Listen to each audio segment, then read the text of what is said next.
Boa noite, amigos do canal Interlocos. Não poderia deixar de abordar aqui hoje o comparecimento do Bolsonaro na Organização das Nações Unidas e o seu discurso lá na ONU, né? Abordou a questão da pandemia, já é o terceiro ano consecutivo em que ele aborda essa questão e todos os chefes de Estado, né? A pandemia que assolou o mundo aí por um tempo considerável, até demais.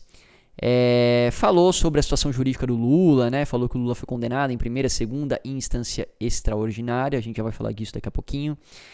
Falou da questão da Amazônia, falou das pautas que ele defende, família, Deus, propriedade, pátria. Criticou, e muito bem criticado, a posição do Daniel Ortega lá na Nicarágua, né, onde ele está perseguindo padres e freiras. Enfim, assim, uma perseguição bizarra, tá, galera? Tem até vídeo aí na internet, quem tiver curiosidade de buscar. Realmente, assim, é estarrecedor, né? O que os comunistas fazem aí com a liberdade religiosa, né? Então não existe liberdade religiosa nesses regimes, né? Todos deveriam saber disso, né? Inclusive quem vota na esquerda aí, que por ignorância não sabe disso. Mas é aquela famosa frase, né? Se você leu Marx, né? Você pode ser marxista se você leu Marx e não entendeu, né? Porque se você entendeu o que estava escrito lá, você não seria marxista. E Marx já dizia, né? Que a religião é o ópio do povo e tudo mais. Então assim, ou você cristão ou você é de esquerda, né? E a prova disso é o Daniel Ortega lá perseguindo os cristãos, perseguindo inclusive representantes da Igreja Católica, né? Que são padres e freiras, né? Muito grave o que está acontecendo na Nicarágua e que a gente fique atento aí, né? O Brasil não esqueçamos, né? Temos um concorrente à presidência da República que, segundo o IPEC, né? O ex-Ibope aí, como eu disse no vídeo anterior, está liderando as pesquisas para ganhar no primeiro turno, né? De esquerda que saúda esses regimes, né? Como o da Venezuela, enfim, Nicarágua e similares, né? Então o Bolsonaro criticou isso lá na ONU, muito bem criticado, ofereceu asilo aqui, né? Em solo brasileiro para essas pessoas que estão sendo perseguidas, né? Apenas por professarem uma religião, não é mesmo? E isso foi muito bem pontuado. Em relação ao Lula, tá, pessoal? Até queria aproveitar esse vídeo para desmistificar algumas coisas em torno da condenação do Lula, né?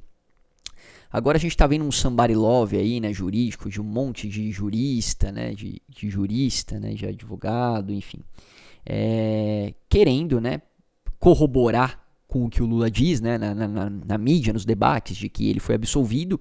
Não há como defender isso juridicamente, mas como a gente está num campo político, né, tudo que se politiza abre margem para várias interpretações, né? Porque a política nada mais é do que um grande subjetivismo exacerbado, né? Por isso que eu defendo que todos teríamos que ser apolíticos, né? Aristóteles já dizia, né, que a política é o poder de um homem sobre outro, né? E Deus não deu esse privilégio a nenhum dos homens, né? Todos os homens são iguais por natureza, né?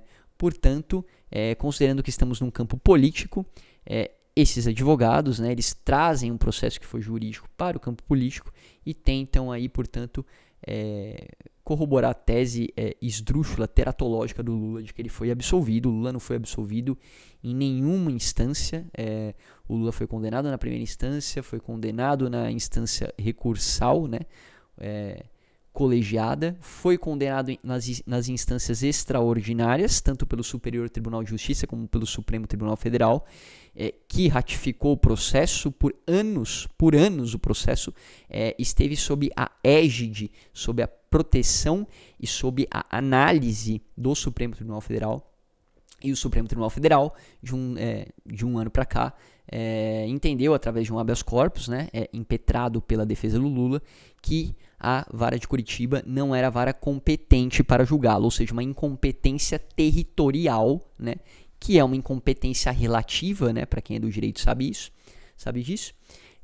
Com base nessa anulação, eles retroagiram o processo desde o início e o remeteram para Brasília. Aqui até vale ressaltar um ponto. Ministro Cássio Nunes Marques aí, né? Cássio Nunes Marques e todo mundo da terceira via, Nath Morta, fala que é um ministro petista, que graças ao Cássio Nunes Marques que o Lula está solto, e por tabela graças ao Bolsonaro, né, que o Lula está solto. É importante destacar aqui o Cássio Nunes Marques, ele votou contra, tá? Essa anulação territorial, ele votou contra na turma em que ele estava. E a Carmen Lúcia mudou o voto dela. Ou seja, quando o Cássio Nunes Marques votou contra, ficou 3-2 para não anular o processo. A Carmen Lúcia mudou o voto dela e virou 3-2 para anular o processo. Nisso daí já anulou tudo. Ou seja, o Cássio Nunes Marques não tem culpa nenhuma neste ponto, tá? Para quem quiser refutar esse vídeo, basta consultar a página do Supremo Tribunal Federal. Eu fiz um shorts aqui no canal, inclusive, mas acredito que nem todos tenham visto. Mas basta consultar o processo, né, as fontes oficiais, para ver que o Cássio Nunes Marques ele votou contra. Muito bem, passaram-se alguns meses e a defesa do Lula, né, muito astuta, propôs uma outra questão para o Supremo Tribunal Federal decidir, que era a questão da suspeição do juiz, certo? Então há uma cisão aqui muito clara. Impugnação da questão territorial. Cássio Nunes Marques votou contra, perdeu de 3-2, anulou-se o processo e remeteu para o Distrito Federal o processo desde o início. Neste momento, parte do Supremo Tribunal Federal entendeu que já não havia sentido mais julgar a suspeição. Por quê? Porque a incompetência territorial já seria suficiente para invalidar tudo, certo? Outra parte vencedora, portanto, diz que não, que a suspeição ela é mais abrangente, né, que a anulação processual oriunda da incompetência territorial e que, portanto, deveria ser julgada a suspeição, porque ela seria mais abrangente, certo? Então, os efeitos dela seriam mais extensos. Ok, então foi feita essa impugnação. O Supremo Tribunal Federal se debruçou sobre ela, portanto, para analisar a questão da suspeição do Sérgio Moro, isso meses depois da questão territorial, tá? Onde já se havia anulado o processo e o Cássio Nunes Marques tinha votado contra. Vamos manter uma linha de raciocínio aqui concatenada, pessoal. Então, suspeição do Sérgio Moro. Novamente, Cássio Nunes Marques vota contra a suspeição do Sérgio Moro, ok? Cássio Nunes Marques vota contra, perde de novo na mesma turma, os mesmos votos, pessoal, os mesmos votos, é só consultar. Vota contra, ou seja, Sérgio Moro não era suspeito, poderia ter julgado. Vara de Curitiba, 13ª Vara, não era incompetente, poderia ter julgado. Posições do ministro Cássio Nunes Marques, ok? Augusto Aras, Procurador-Geral da República. Narrativa aí do pessoal, Augusto Aras é o petista na PGR.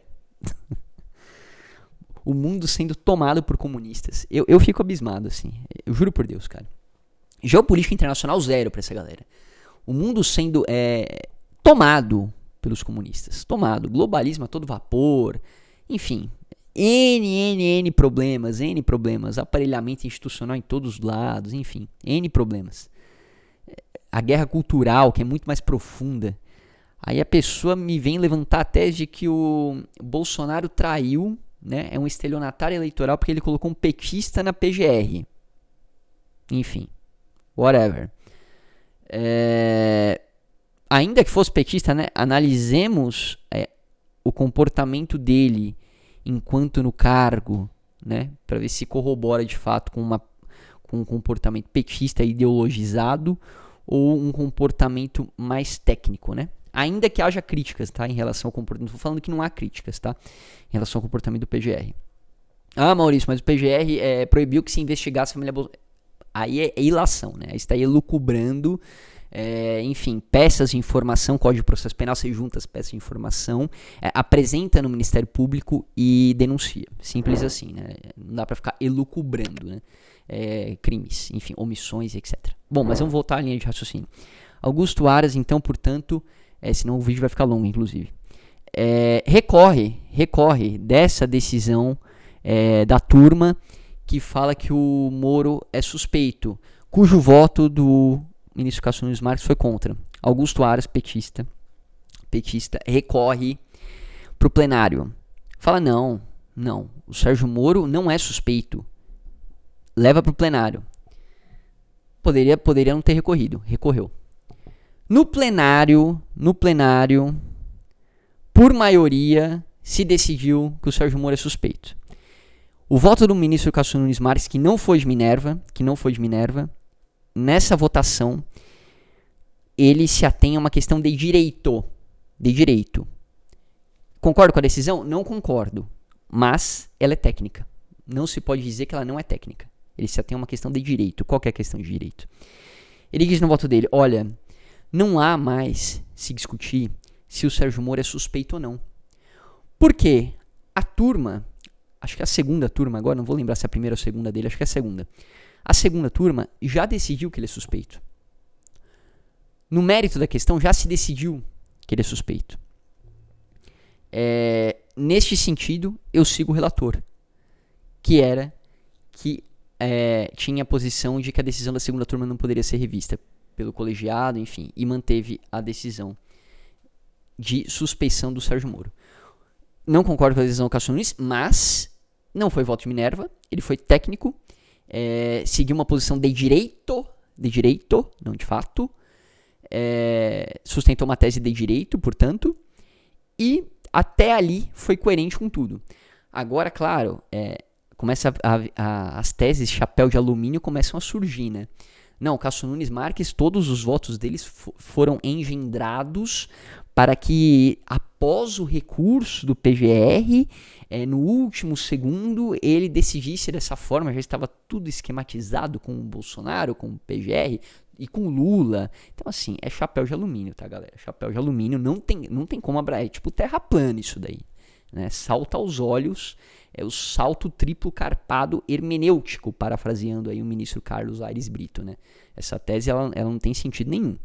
Então, quer dizer, ficaram contando com o desenvolvimento de raciocínio jurídico de 11 ministros, né? Ou seja, com variáveis infinitas, de que aquilo culminaria nessa finalidade maquiavélica. Não tem sentido nenhum. Então, só fazendo uma recapitulação da posição do ministro Cássio Nunes Marques e o Lula, portanto, o Sérgio Moro suspeito, o processo teria que começar do início, sob competência de outro juiz, e prescreveu. Essa é a situação jurídica do Lula, é muito bem levada lá pelo Bolsonaro na Organização das Nações Unidas, para deixar claro ao mundo quem está concorrendo à presidência da República e quem o estamento burocrático está colocando na frente aí e torcendo também, né? Então tá bom, pessoal, essa foi a reflexão aí do nosso canal. Não quero me estender muito, que o vídeo já tá longo já. Tá bom? Um abraço para todos aí e fiquem com Deus.